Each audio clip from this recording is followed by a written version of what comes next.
So welcome back. As we're all familiar with simultaneous games by now, in the next couple of videos, we'll discuss sequential games, or dynamic games, as we often call them. Sequential games are, simply put, games with some sort of a time aspect in them. So if one firm acts before the other, it's going to have quite important implications for playing the game. So the second firm will be able to play the game knowing what the first firm has done, and it's going to be able to adjust its actions accordingly. And the first firm, on the other hand, has to make a decision without the requisite knowledge of the follower, right? I don't know what the second player is going to do. However, the first firm will keep in mind that there will be a follower, and this follower is going to react in some sort rationally. Okay, so they're going to build up expectations about the reactions of the follower in my own decisions. Now I want to illustrate this with an example related to the movie E.T., the Extraterrestrial. So I don't know how much you're a kid of the 70s, but if you are, then you will remember this scene very, very vividly. Okay, so E.T. has just landed. He's hiding somewhere. He's terrified. He's hiding in the woods somewhere.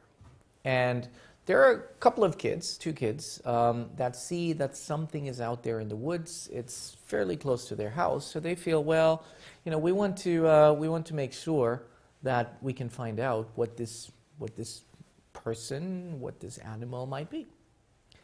So to lure out E.T., they lay a trail of sweets, small round sweets, colored round sweets. Okay, and they lay the first one right at the edge of the woods. They lay the next one maybe a step or two ahead, and so on. E.T. finds the first one. He picks it up, has a look at it, and tries it, and likes it. Okay. In the second step, so he looks around if there are any more, and he finds another one. Takes the next one, likes it, and eats it. And so on and so forth. So he gets more and more excited, and eventually follows this trail of sweets into the bedroom of the kids.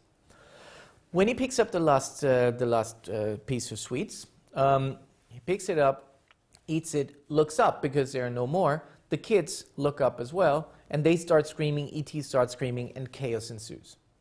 Okay, so that's the story that you have to keep in mind. What you may not know is that the small pieces that E.T. picked up were a small candy called Reese's Pieces, produced by a company called Hershey's. Okay? And so what I want to discuss now is the backdrop to this story, the commercial backdrop to this particular story. Okay? So we call it the Chocolate Wars, and keep in mind these are fictitious numbers that we're using. Universal Studios, which were shooting E.T. at the time, they were charging, or they were approaching Mars, saying, well, do you want to place a product in this scene in E.T.? If you do, we're going to charge you $1 million for that. If that had happened, if Mars had agreed to that offer, then Mars's gross profits would have increased by 0.8 million, so 800,000, and Hershey's would have decreased by 100,000. So to find the net profits, we have to include the payment for that, which is 1 million. So Mars's gross profits would have been minus 0.2 million. Hershey's, they didn't pay anything, and they suffered 100,000 in loss of sales. If product placement had taken place by Hershey's, which is actually what took place, what happened, Hershey's gross profits would increase by 1.2 million, and Mars's profits decreased by 0.5 million. So again, if we calculate the net profits, this is going to be 1.2 minus 1, and that's positive 200,000. If there's no product placement, it's just business as usual, nothing changes, no profits change. So that situation obviously is something that was highly strategic, because what happened depended on what the other firm did, and so on and so forth. So how do we draw this? We can't really draw a matrix, as we'll see in a second, so how do we take into account the fact that we have sequential decisions here? We draw what's called a game tree. A game tree has the property that the first decision point always starts the game. This decision point and every decision point that follows represents a node. And from that node, we have decisions of subsequent players, subsequent decisions, will branch out accordingly. Okay? Sounds very complicated, it's actually very easy, and I want to take that example of Mars and Hershey's to illustrate this. So the first decision was Mars. Okay? Mars got the offer from Universal Studios, and they had the offer of either placing their product or not placing their product. Okay? After that, the decision came to Hershey's.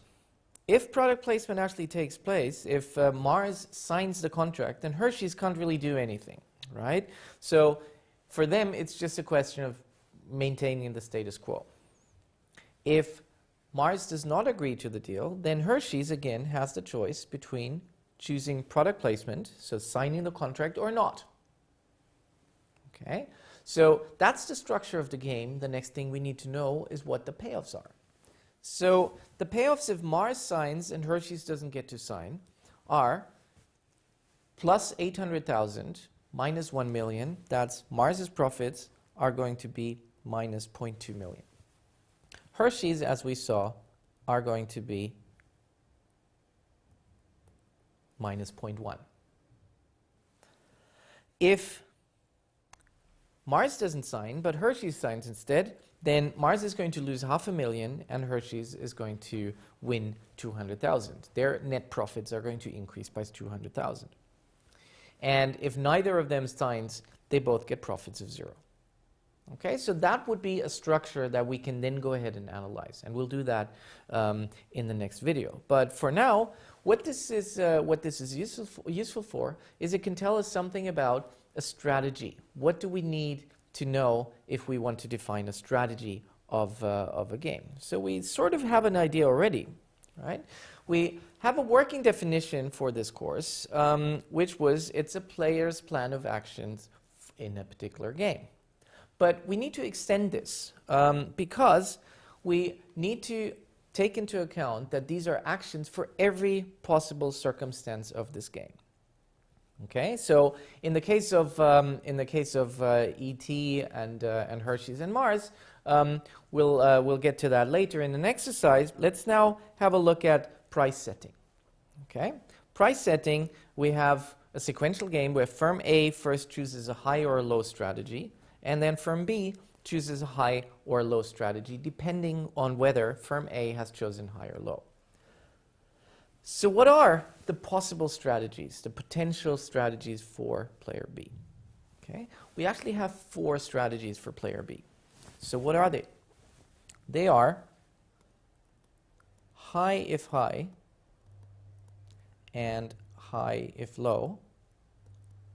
What does that mean? It means that if firm A chooses a high price, firm B is going to choose a high price as well.